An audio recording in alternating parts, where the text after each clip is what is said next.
कितीतरी दिवस झालं नवीन गाडी आणली, पण बाहेर काही जास्त काढली नाही. लेकीस बोलते का चल नवीन गाडी घेऊन आपण कुठेतरी जाऊ. मग लेकीसला बोललो चल जाऊ. जाऊन आम्ही जाऊ तरी कुठं? आमचे समुद्रावर, पिरवाडी बीचवर. लेकीसला आधीच बोललो होतो निघशील तर लवकर निघ. कारण काय 5 वाजताच आमच्या इथं आता अंधार पडायला सुरुवात होते. खराच सांगतंय, खोटा नाही नाही म्हणजे आम्ही भारतानच राहतून पण हल्ली थंडीचे दिवस चालू झाले ना, तर मग काय लवकरच अंधार पडते. मग काय लेकीसला बोलू लवकर लवकर चल.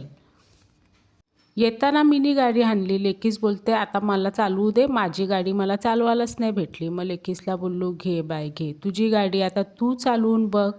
मग काय लेकीसने हातात गाडी घेतली. मग लेकीस पुढं न मग मी पाठी. मला जरा भीती वाटत होती, पण हल्ली चालवायला लागली लेकीस बरोबर गाडी. नाही यो आमचा समुद्रावरचा नजारा भारीच वाटतंय ना. लेकीच बोलली माझी थोडीशी व्हिडिओ काढ गाडी चालवताना, पण मिनी व्हिडिओ काढायला घेतली नाही या तारांचीच व्हिडिओ आली.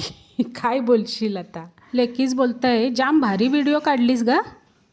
खावाचं स्टॉल हात तिथं बरं गाडी लाव, काहीतरी आपण खाऊन जाऊ. खाऊन पिऊन गेलो का मग जरा बरा वाटतंय. पण काय सांगू एक पण स्टॉल ओपन नव्हता. मग यो शेवपुरीवाला दादा दिसला. मग काय बरं चल शेवपुरी खाऊ.